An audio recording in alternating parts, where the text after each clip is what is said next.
meinerseits. Bonjour à tous. Bevor wir starten, nochmal der Hinweis, dass unsere heutige Konferenz in französischer und deutscher Sprache durchgeführt wird.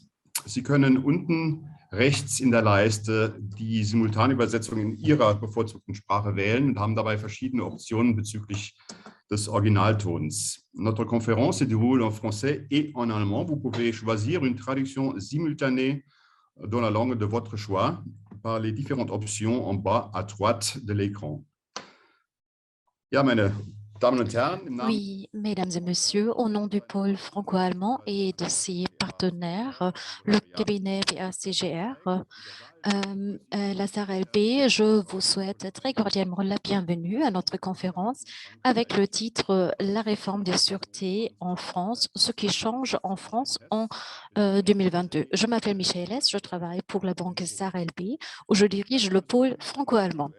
Nous allons discuter aujourd'hui une thématique très actuelle qui a de forts effets sur le mobilier parce que la plupart des nouvelles dispositions sont déjà entrées en vigueur pour le 1er janvier de cette année. Donc, pour le pôle franco-allemand, nous avons donc eu l'idée de discuter cela avec nos experts afin de vous donner une vue globale de ces nouvelles évolutions. C'est la première fois que nous organisons cette conférence dans les deux langues et nous avons deux partenaires qui l'ont organisée avec nous. C'est d'abord la Chambre de commerce franco-allemande à Paris qui organise la plateforme technique de la manifestation et je remercie chaleureusement Madame Lucia Sharp qui s'occupe de nous tous en ce qui concerne le plan technique. Je remercie également Madame Stéphanie Pilger qui assure la traduction simultanée dans les deux langues aujourd'hui et qui a déjà commencé à travailler. Si vous avez des questions que vous souhaitez poser, donc aux personnes qui ont présenté quelque chose, vous pouvez les écrire dans le chat et on va donc après les présentations donc répondre à ces questions. La manifestation est enregistrée et sera mise à votre disposition entre autres sur le site du pôle franco-allemand. Mais entrons maintenant dans le vif du sujet. Donc, après ces quelques remarques introductives de ma part, ce sera M. Thomas Ericke qui va vous donner des informations générales concernant la nouvelle ordonnance en mettant l'accent sur les innovations en matière de sûreté. Après cela, M. Kian Tavacho va nous présenter les innovations en matière de sûreté réelle et la dernière présentation sera faite par ma collègue Madame Élodie Truger qui va vous présenter les innovations en matière de signature électronique. Permettez-moi d'abord de parler des objectifs et des activités du pôle franco-allemand. Le pôle franco-allemand relève d'une initiative de la SARLB. La SARLB est la banque franco-allemande, la banque régionale franco-allemande. Il y a son siège à Saarbrück, à des clients allemands et français qui peuvent y contacter dans leur bureau à Coblence, Strasbourg, Paris. En raison de sa situation géographique du siège, la banque est devenue de plus en plus importante. Aujourd'hui, nous avons près de 50% des nouvelles transactions en France et nous avons une connaissance des marchés et des différences culturelles de l'Allemagne et de la France. Nous avons toujours mis le focus sur l'accompagnement de projets transfrontaliers, ce qui a mené à la création du pôle franco-allemand en mars 2019. C'est là où nous unissons donc les connaissances des experts sur une plateforme et sous une marque unique.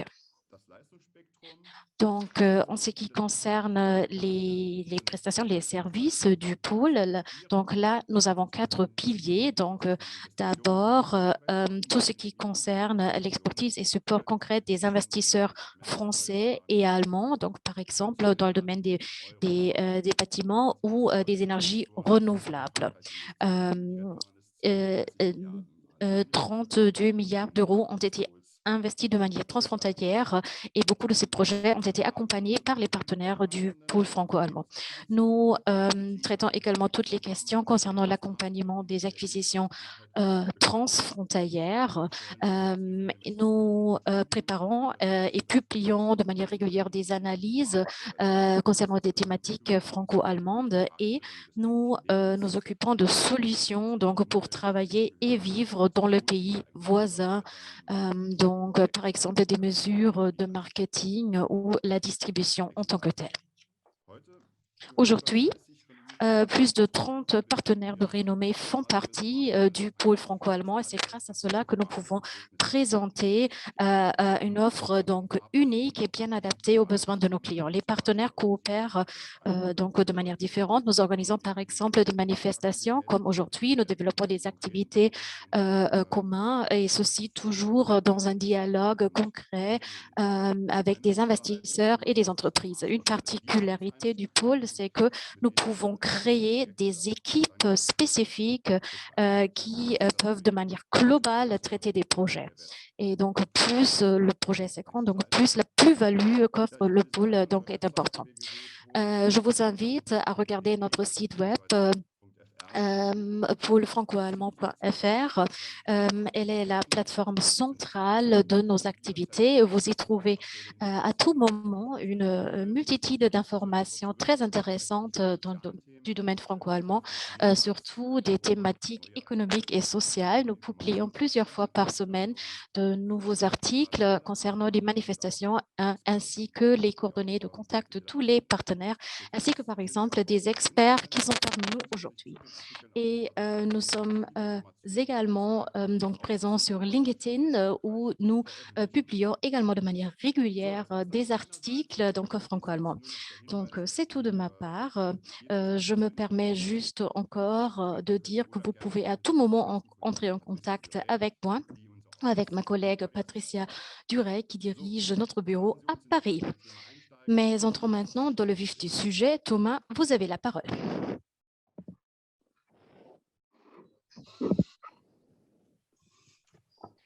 Einige Worte meinerseits, Silke Nadolny. Je me permets donc de vous saluer. Donc, je m'appelle Silke Nadolny.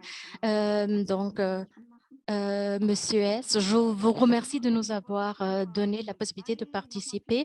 Je ne peux pas allumer ma caméra, mais je me permets quand même de prendre la parole.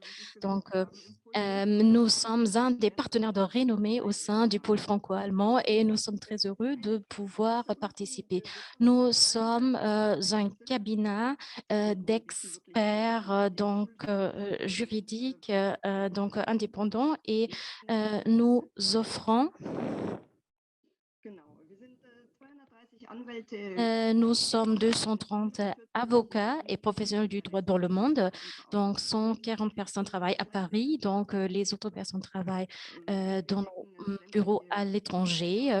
Nous traitons tous les domaines économiques, mais ce qui est plutôt important de dire, c'est que le domaine franco-allemand est très important pour nous. Nous avons un bureau à Paris, mais nous avons également 3 bureaux en Allemagne et nous avons à Paris ce que nous appelons un German Desk, c'est-à-dire un bureau donc, où travaillent environ 15 avocats et professionnels de droit parlant le français et l'allemand.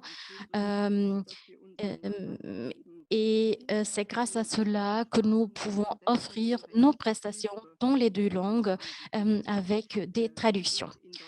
Et en Allemagne, nous avons 65 professionnels de droit qui traitent également donc, tous les domaines du droit économique.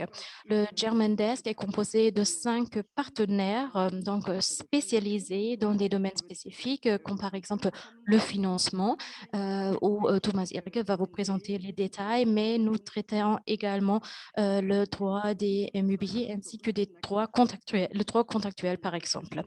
Nous sommes un cabinet d'avocats indépendants, je l'ai déjà dit, et l'aspect franco-allemand est très important pour nous. Je vais donner la parole à M. Erike. Oui, merci Silke. Je m'appelle Thomas Erike.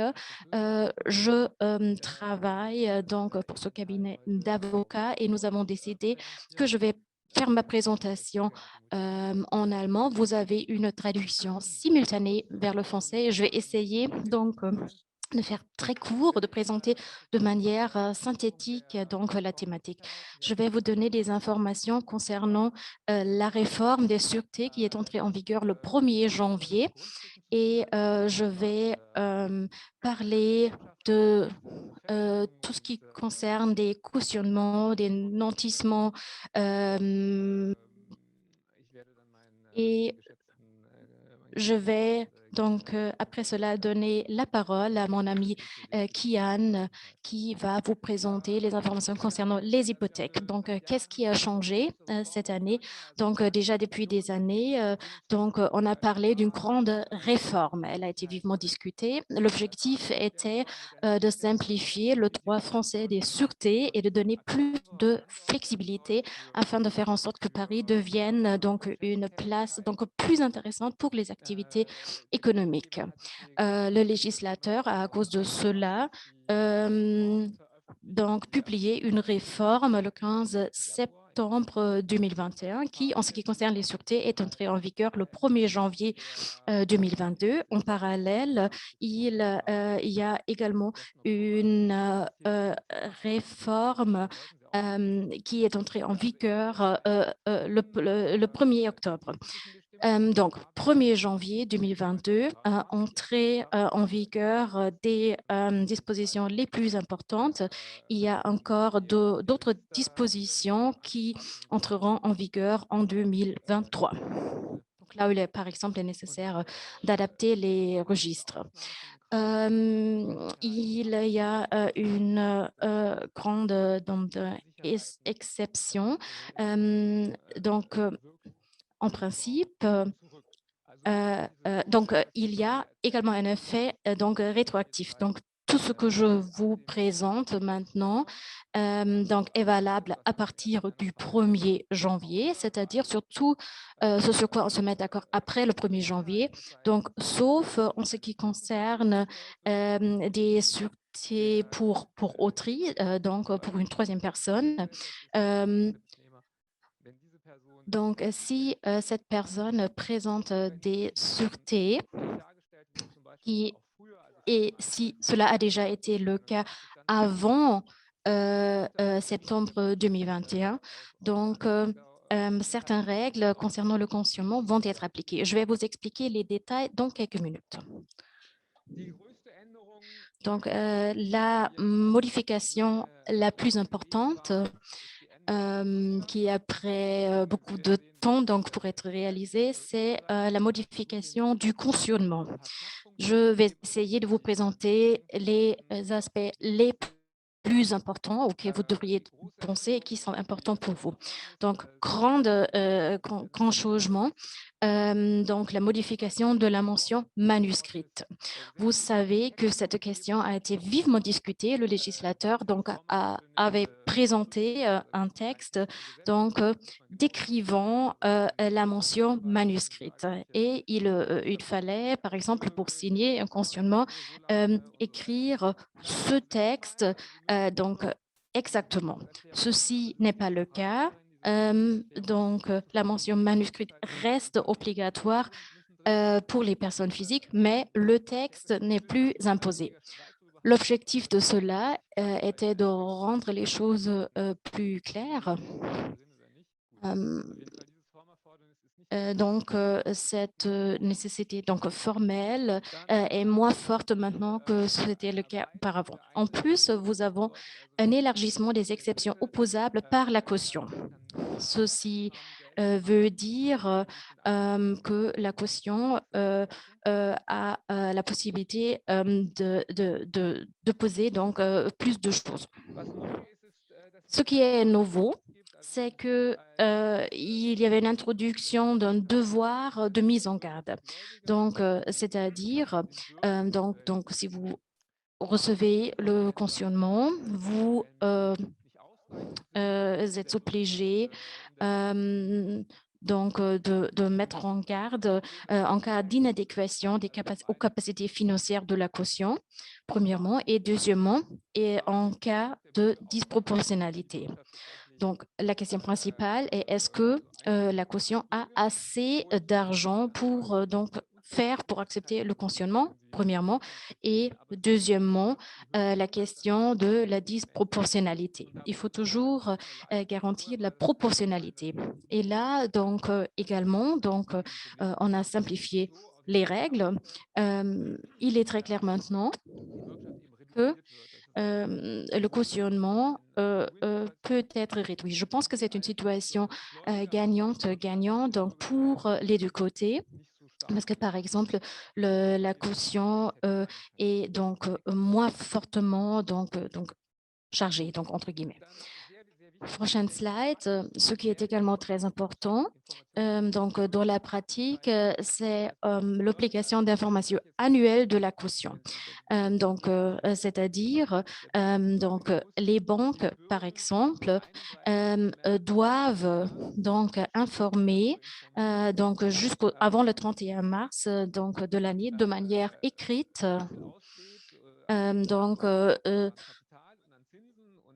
sur la somme de la caution, l'auteur des intérêts et des pénalités.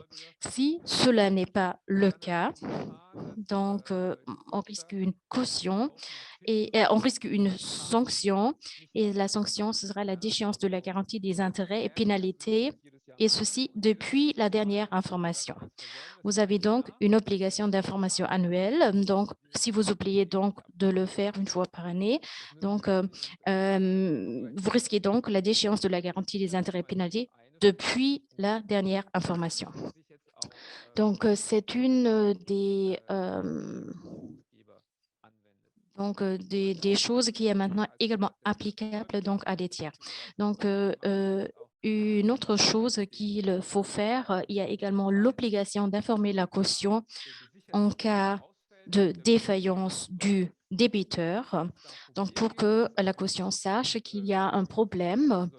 Et c'est également très important, les aspects juridiques sont trop entrés dans le détail parce que la caution doit être informée de la défaillance du créancier.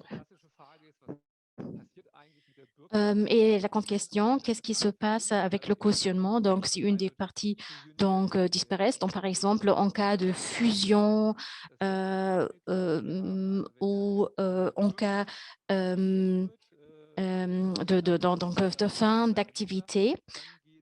Donc, dans ce cas, il y a une transmission de la caution, c'est-à-dire vous avez donc une nouvelle caution. Et si il y a une dissolution du débiteur ou du créancier, c'est-à-dire des deux parties principales, donc, la caution n'a une responsabilité que pour les dettes nées avant l'opposabilité au tiers. Donc, un exemple classique, s'il y a par exemple une fusion qui se passe très vite où la mère à 100% fusionne avec une de ses filiales. Et dans ce cas, il y a une obligation de publication. Et jusqu'à ce moment, toutes les dettes nées avant cela relève de la responsabilité de la caution et pour le reste, ce n'est pas le cas, sauf accord contraire. Donc, de manière générale, l'objectif était d'une part de mieux protéger la caution et de protéger en même temps les autres parties en allégeant les sanctions.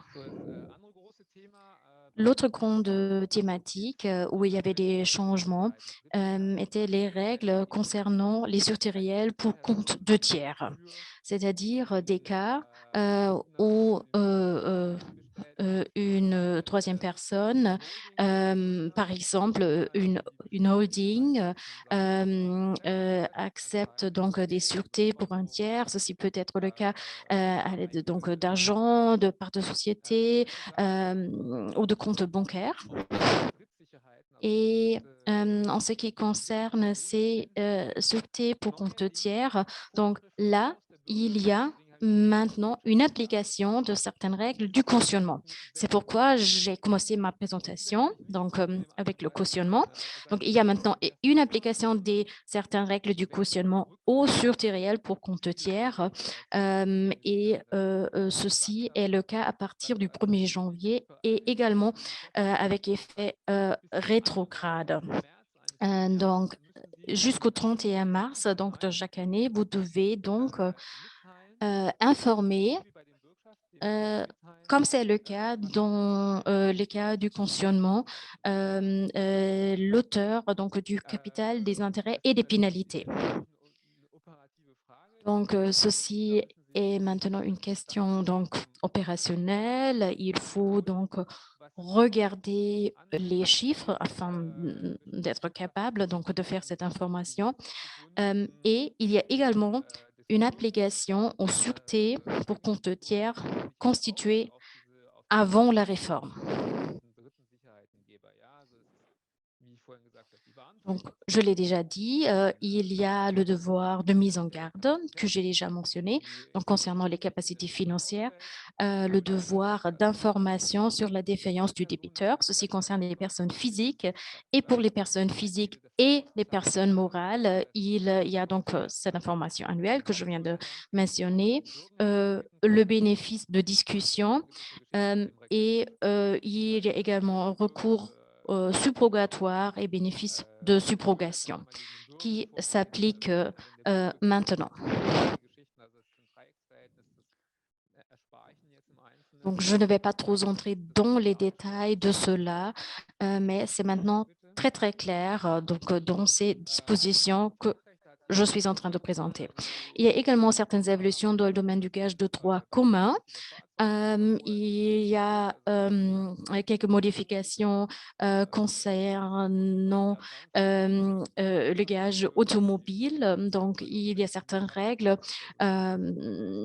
qui ont été abrogées et il y a une intégration du gage automobile au régime commun.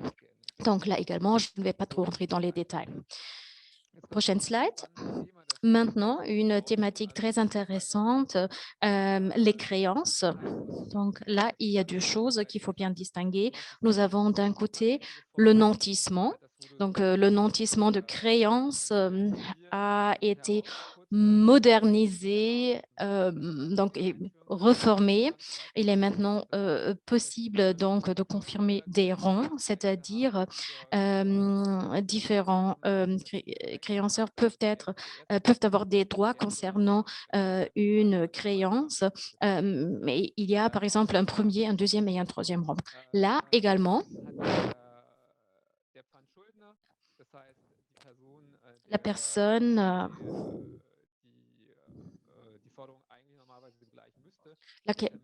qui devrait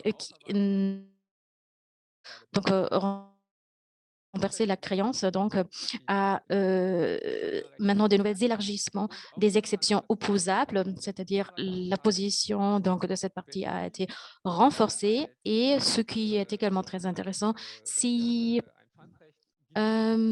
vous avez donc un gage et vous recevez de l'argent, donc résultant de cela, vous devez transférer cet argent sur un compte spécial. C'est-à-dire, vous n'avez pas le droit de mélanger, donc entre guillemets, cet argent avec votre argent, vous devez bien garder la séparation. Donc, en instaurant un compte spécial. Mais normalement, c'est ce qu'on fait donc toujours afin de bien régler les choses. Prochaine slide. Donc, notre nantissement qui a été légèrement changé, c'est le nantissement de compte titre. Donc, sans trop entrer dans le détail, ça a été modernisé et simplifié et il y a maintenant plus de flexibilité. Donc, c'était très spécifique pour le droit français. C'est un instrument juridique donc très souple.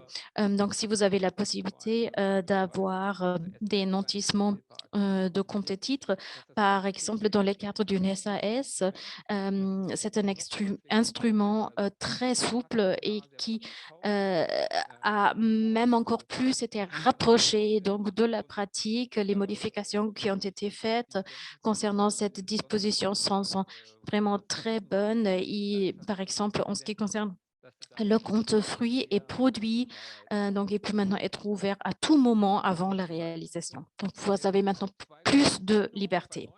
Maintenant, deux grandes modifications, deux grands changements qui sont très intéressants à mon avis. Vous avez donc d'une côté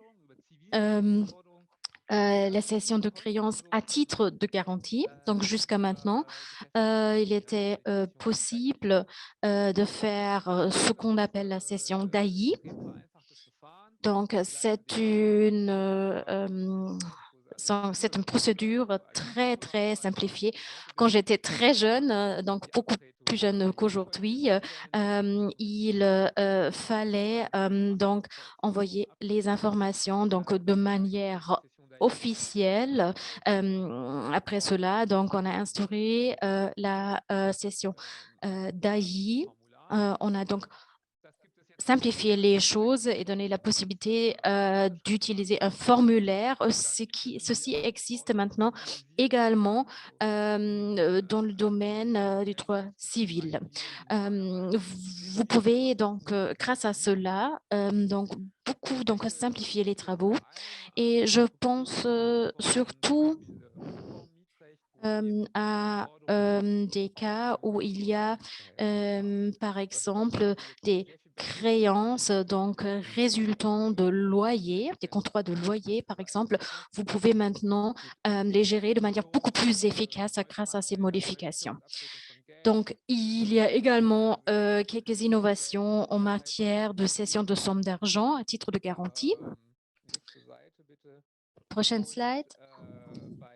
Et en ce qui concerne, donc ça c'est le dernier point que je souhaite présenter, en ce qui concerne le nantissement de part sociale, donc on a parlé de nantissement de titres il y a quelques minutes. Maintenant, nous parlons de nantissement de part sociale, par exemple, dans le cas de sociétés à responsabilité limitée, donc selon le droit français. Donc, là également, on a simplifié, on a allégé les dispositions. Donc, le système a vraiment été amélioré. C'est plus simple maintenant. Et ce que vous pouvez faire, et ça c'est le point le plus important, l'obligation de signification à la société a été abrogée et vous avez maintenant la possibilité de prévoir un pacte commissoire avec des conséquences. Autrefois, ce n'était pas bien centré sur la pratique, mais c'est vraiment très pratique aujourd'hui. C'était les points les plus importants. Je sais que c'était beaucoup d'informations, c'est pourquoi j'ai bien défini et décrit tout cela dans ma présentation. Nous avons toutes les informations dans cette présentation qui sera mise à votre disposition. Je me permets quand même donc de répéter les plus importants. Donc, grâce à ces innovations, il y a une modernisation des dispositions, donc une simplification, une meilleure protection donc des parties concernées. Et ce qui est également important de savoir, donc ceux qui acceptent donc une créance donc pour autrui doivent également être bien informés et garder bien en tête la date du 31 mars qui s'applique à cela. Donc et tout le reste. Et en ce qui concerne tout le reste, donc on verra donc dans la pratique. Je vous remercie de votre attention et je vais maintenant donner la parole à mon collègue Kian Travagio. Kian, tu as la parole. Merci beaucoup.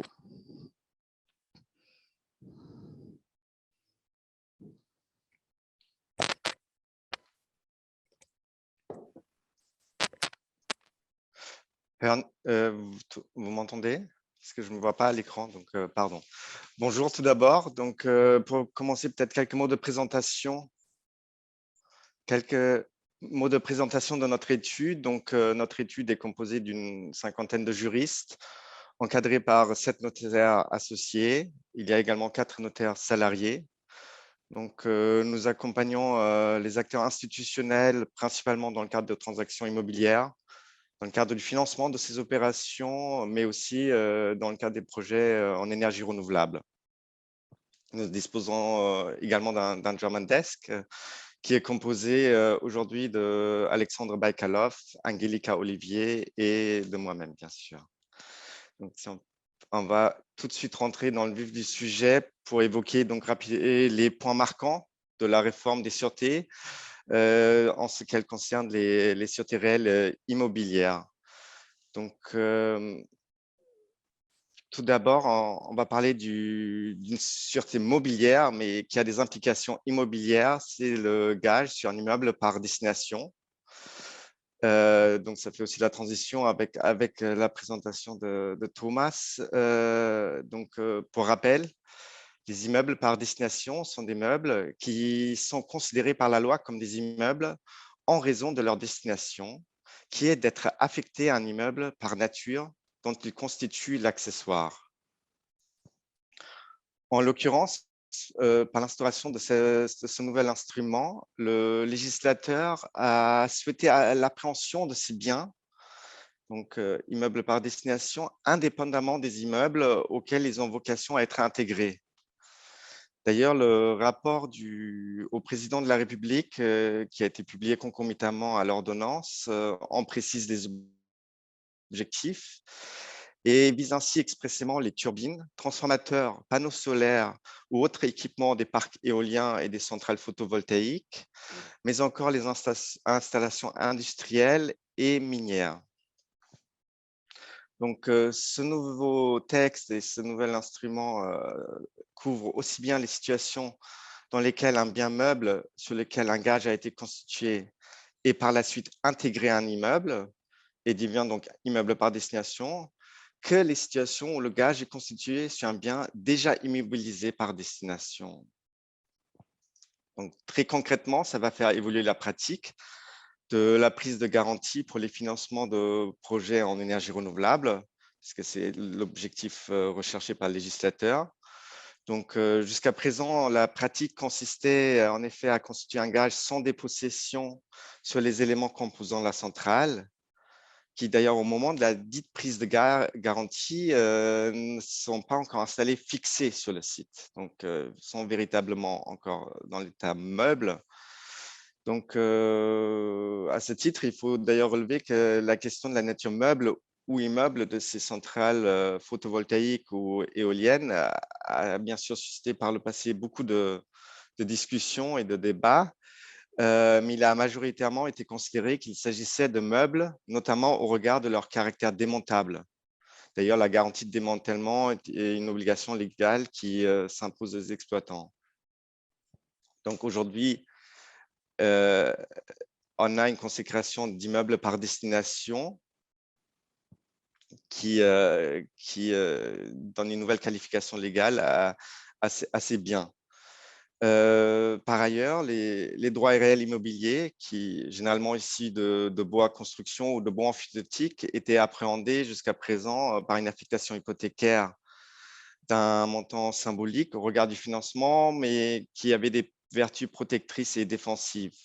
Se pose donc aujourd'hui la question, si on pouvez passer à la slide suivante, s'il vous plaît, de la cohabitation quelque part entre ces deux sûretés, puisque par l'hypothèque qui est prise sur un immeuble s'étend automatiquement aux immeubles par destination. Donc, un conflit peut apparaître avec ce gage portant sur un immeuble par destination pour des raisons de lisibilité, donc le nouvel article 2334 du Code civil que l'on a évoqué à l'instant renvoie à une autre disposition du Code civil prévue à l'article 2419 pour la résolution de ce conflit. Et cet article dispose, je vais vous lire le texte, l'ordre de préférence entre les créanciers hypothécaires et les créanciers gagistes, dans la mesure où leur gage porte sur des biens réputés immeubles, est déterminé par les dates auxquelles les titres respectifs ont été publiés, nonobstant le droit de rétention des créanciers gagistes. Donc, à mon sens, on est ici notamment au regard des financements en énergie renouvelable, dans le domaine des énergies renouvelables, dans un cas plus théorique en ce qui concerne la problématique de ce conflit entre hypothèque et gage, puisqu'on peut présumer que la banque qui va financer le projet éolien ou photovoltaïque non seulement exigera la main levée de toute affectation hypothécaire qui pourrait grever les droits réels immobiliers détenus par l'exploitant, mais qu'elle voudra également profiter d'une telle garantie. Donc, le même créancier sera a priori bénéficiaire de l'affectation hypothécaire qui grèverait les droits réels dont dispose le constituant et sera également bénéficiaire du gage d'immeubles par destination. Enfin, pour finir sur ce point, il faut noter que ces gages sont inscrits sur le registre des gages. Il faudra donc désormais, avant toute constitution d'hypothèque ou de gage sur un immeuble par destination, lever un état hypothécaire auprès du service de la publicité foncière et donc consulter le registre des gages tenu auprès du greffe du lieu du siège du débiteur. On pouvait passer à la slide suivante, s'il vous plaît.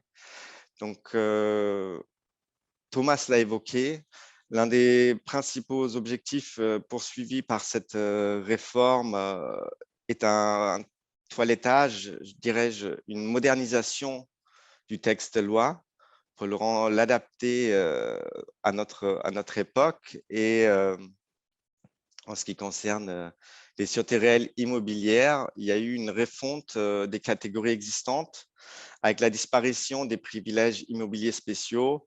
Vous connaissez tous le privilège de vendeur et le privilège de prêteur de deniers qui aujourd'hui sont devenus des hypothèques légales spéciales.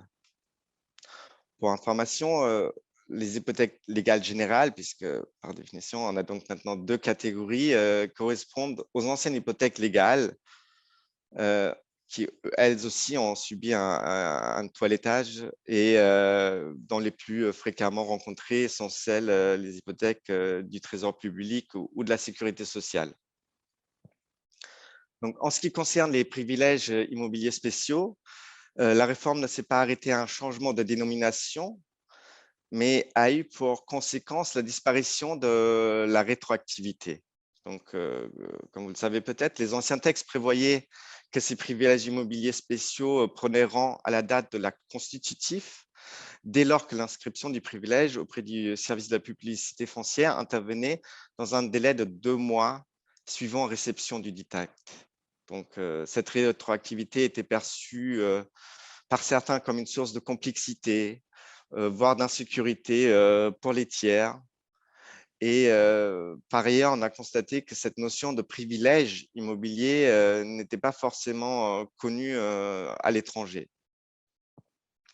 Désormais, il y a donc une uniformisation quant à la prise de rang et les hypothèques légales spéciales prennent donc rang au jour de leur inscription comme les hypothèques conventionnelles.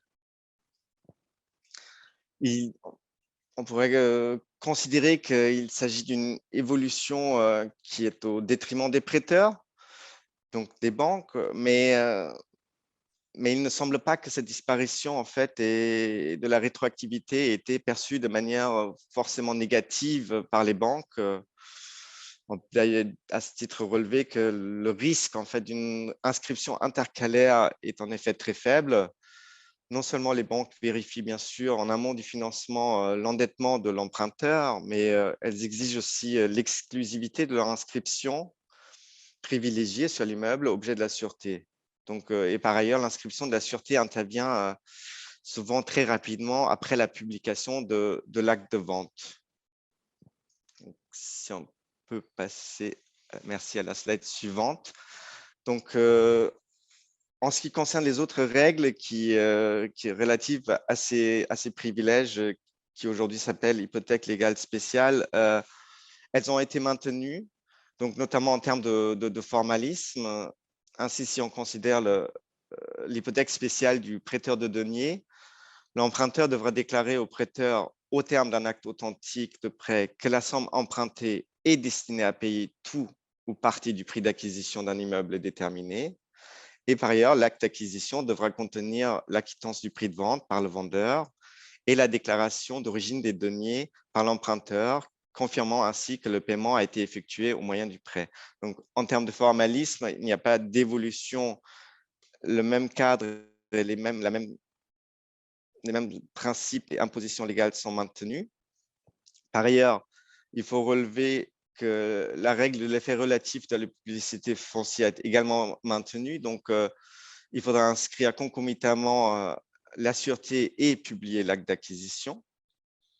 Et c'est ça, je pense, le plus important, presque la fiscalité reste identique et donc les hypothèques légales spéciales échappent ou continuent à échapper à la taxe de publicité foncière et bien sûr, la contribution de sécurité immobilière leur est toujours applicable. Donc, à ce titre-là, pas d'évolution par rapport aux privilèges qui existaient précédemment. Si on passe maintenant à la slide suivante, cette abolition de la rétroactivité peut bien sûr poser la question du rang, puisqu'on ne peut pas préciser de convention de rang dans les bordereaux en cas de différentes sûretés hypothécaires qui grèveraient le même immeuble.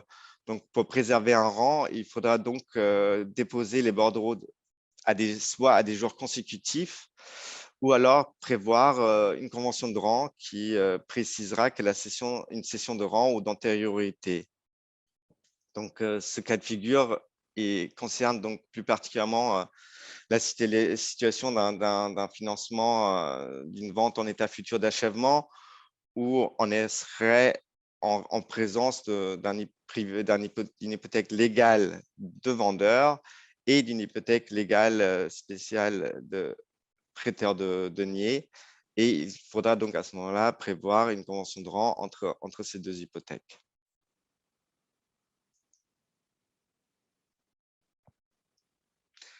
Un renversement du droit, pardon, si on pouvait passer à la slide suivante, s'il vous plaît, merci.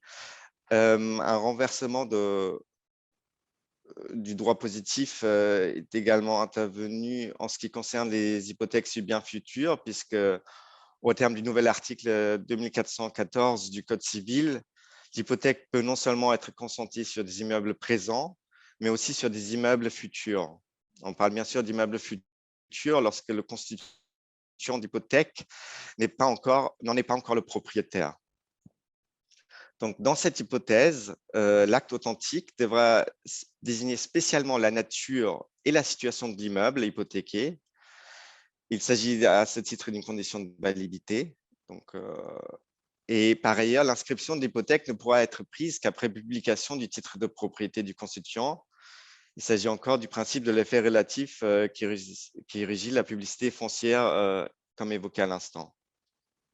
Donc, cela crée une meilleure sécurité juridique puisque l'emprunteur constitue dès le financement qui servira éventuellement à l'acquisition d'un immeuble ou qui serait en tous les cas garanti par un immeuble futur. Il constitue dès ce premier stade son hypothèque, mais son inscription et donc son opposabilité aussi n'interviendront que suivant l'acquisition de cet immeuble. Donc, il faut bien sûr distinguer l'hypothèque légale spéciale du prêteur de deniers de l'hypothèque conventionnelle sur biens futurs qui gardent chacun leur distinction antérieure, que ce soit en termes de taxes. On l'a vu, l'hypothèque légale spéciale est d'exonérer de la taxe de publicité foncière ou de la créance à garantir, financement du prix d'acquisition pour l'hypothèque légale spéciale, financement autre, que ce soit de travaux ou de trésorerie, par exemple, pour l'hypothèque conventionnelle sur bien futur, éventuellement.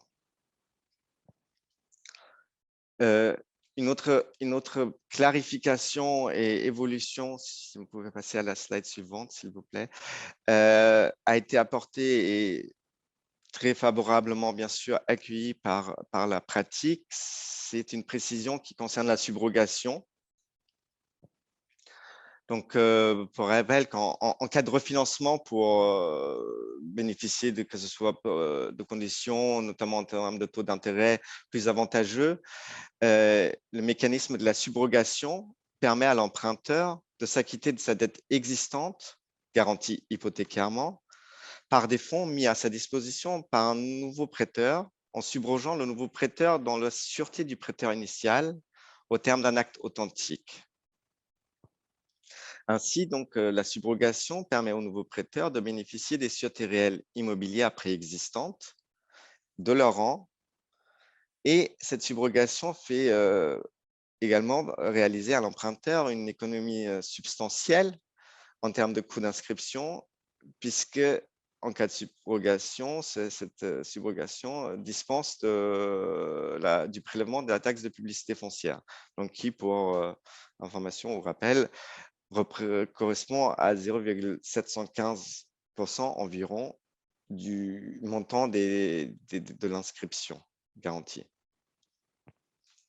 Donc, ce nouvel article 2390 affirme donc expressément que tous les accessoires sont garantis par l'inscription initiale, donc plus seuls les intérêts, mais également les autres accessoires, que ce soit les frais de justice, les pénalités de remboursement anticipé, les dommages et intérêts que peut subir le créancier garanti, les frais de poursuite, etc.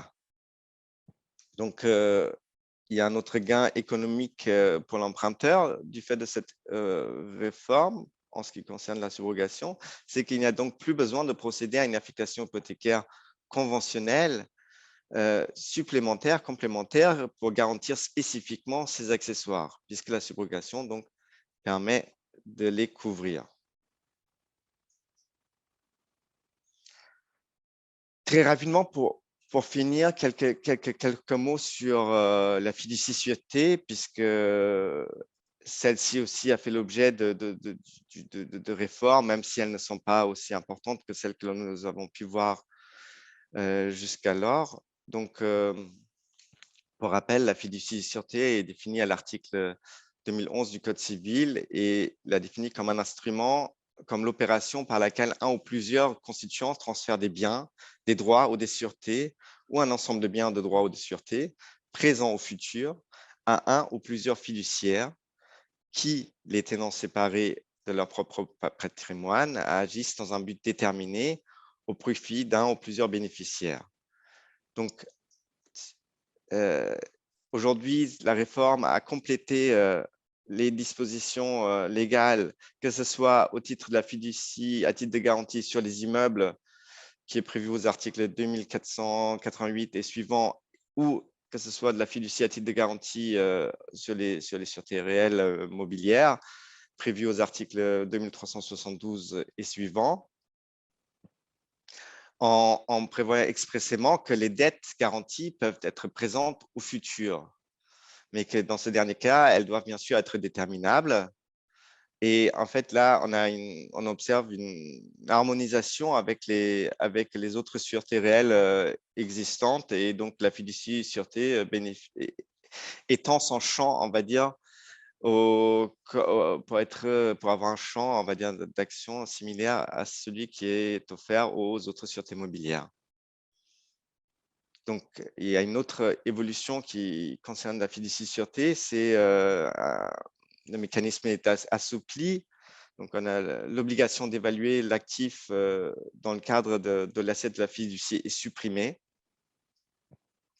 Et il reste bien sûr l'évaluation de la créance garantie, c'est quand même essentiel.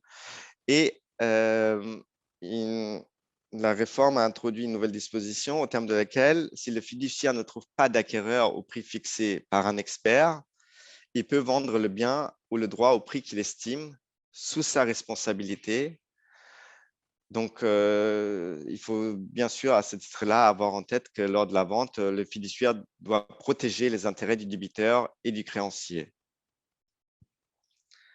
Donc, ce que l'on constate de manière générale pour finir cette rapide présentation, encore une fois, j'ai essayé de me limiter sur vraiment les évolutions principales en termes de sûreté réelle et immobilière, et bien sûr, en y intégrant, bien sûr, dans ma présentation, le gage sur immeuble par destination.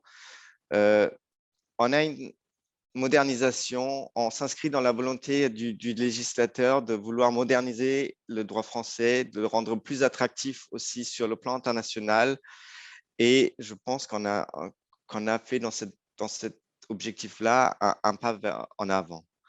Je vous remercie de votre attention et j'ai le plaisir de passer la parole maintenant à Élodie Treuga.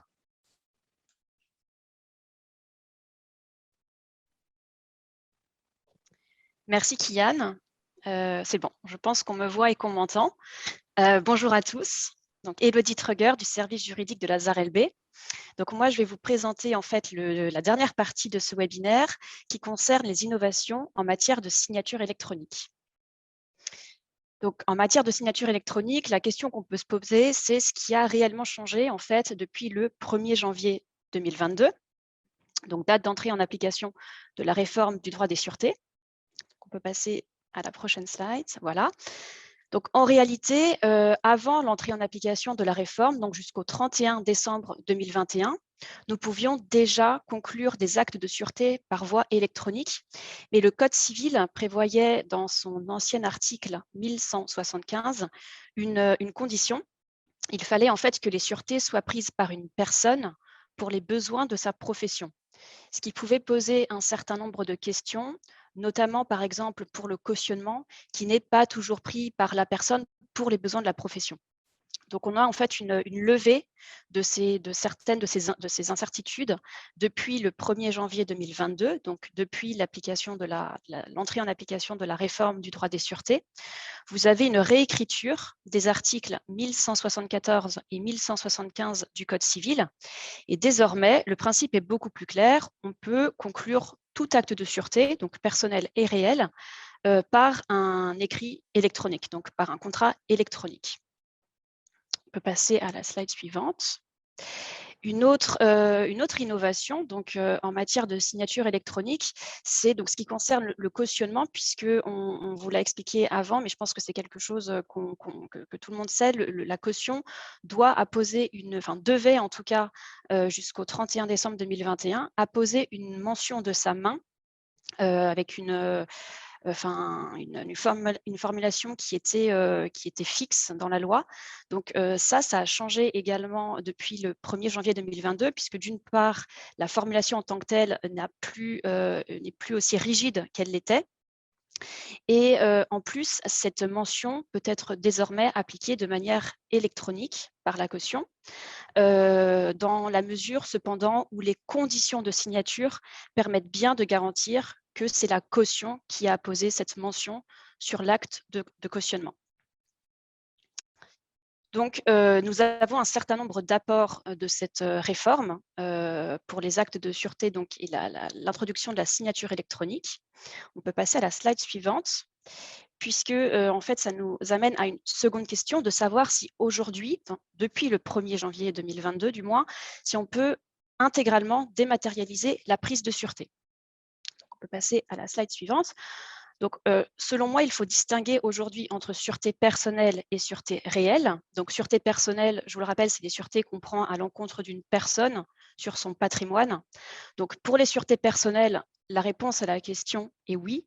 On peut désormais intégralement dématérialiser la prise de sûreté personnelle, puisque pour une sûreté personnelle, vous avez généralement besoin simplement d'une convention, et cette convention peut être digitalisée et signée électroniquement entre les parties. Pour les sûretés réelles, je pense que la réponse est plus nuancée, puisque donc une sûreté réelle, je vous le rappelle, c'est une sûreté qu'on prend sur un bien meuble ou un bien immeuble. Et donc, pour la prise de cette sûreté réelle, vous avez besoin de deux choses. Vous avez besoin d'une convention entre les parties et vous avez besoin d'une mesure de publicité. La mesure de publicité, elle permet de rendre la sûreté opposable au tiers. Donc, on l'a vu, la convention entre les parties, aujourd'hui, elle peut être intégralement digitale, enfin signée électroniquement.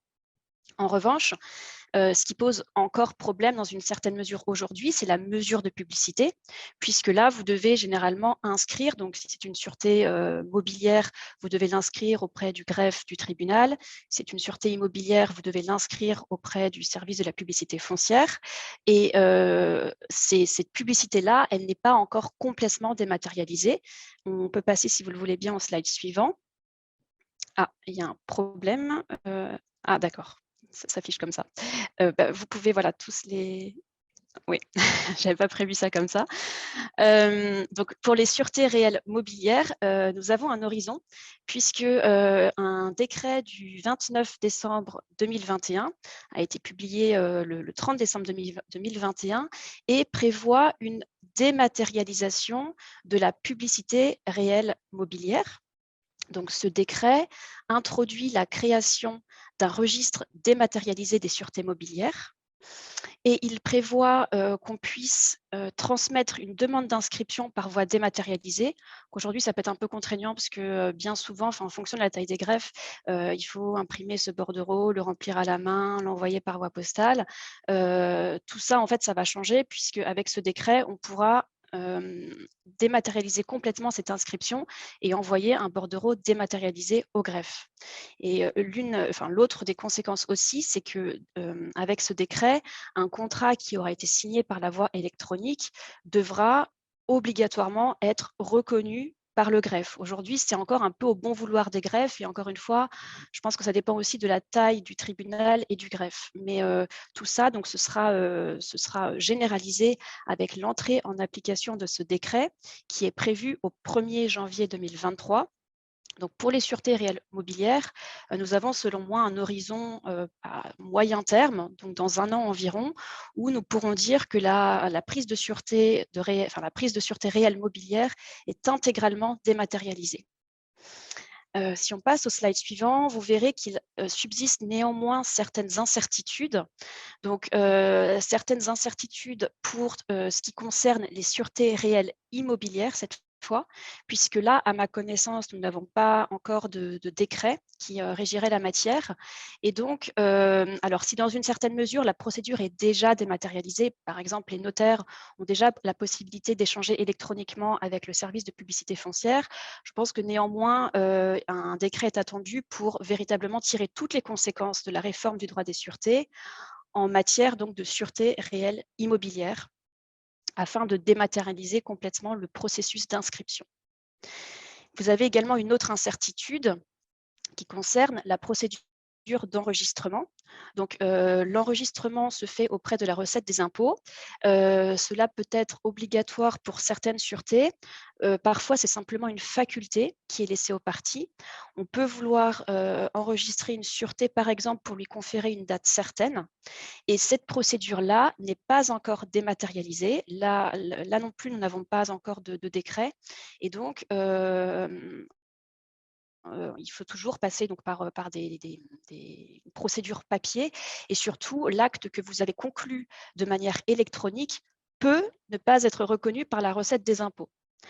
Ce qui fait que bien souvent, en fait, quand vous avez l'intention de faire enregistrer une sûreté, vous devez, par mesure de précaution, plutôt faire signer cet acte de sûreté de manière traditionnelle, de manière manuscrite, pour éviter ensuite des problèmes au moment de l'enregistrement.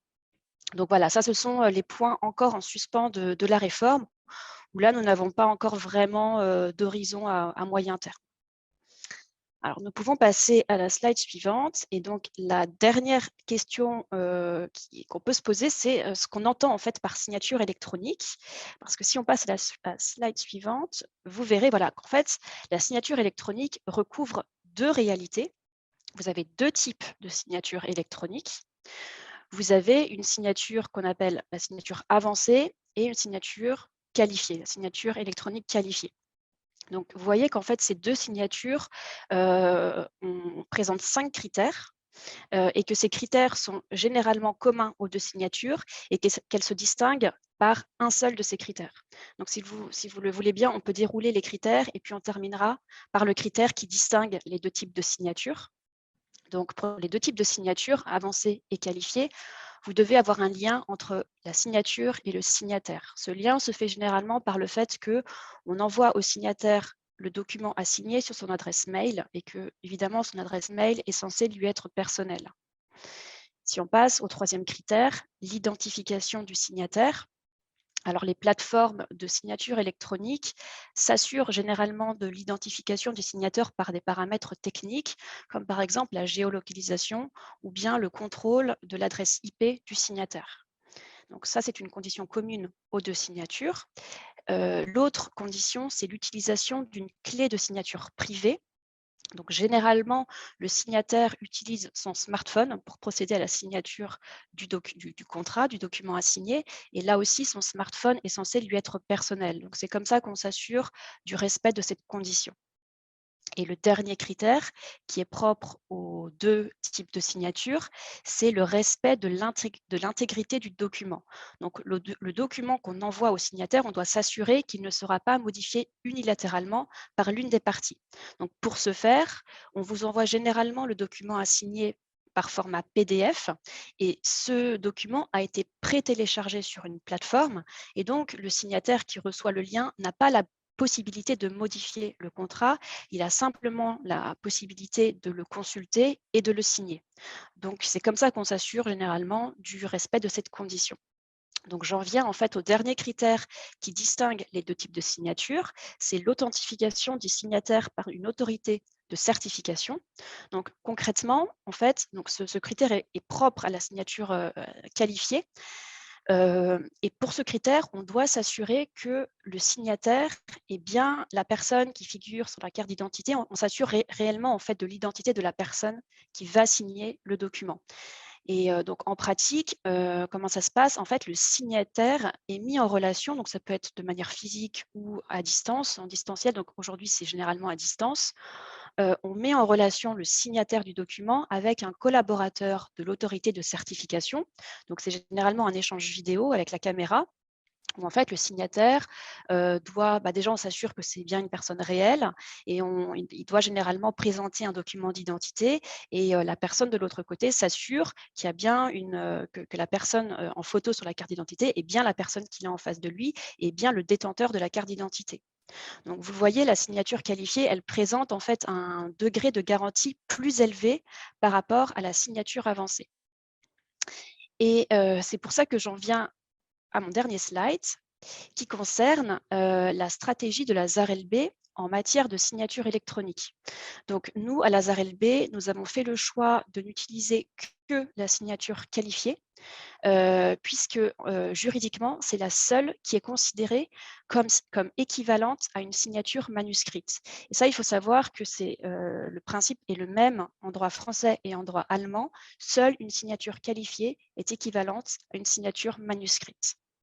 Alors, nous proposons à nos clients le recours à deux prestataires, donc le prestataire DocuSign pour tout ce qui concerne la signature électronique et le prestataire IDnow qui, lui, gère l'authentification du signataire.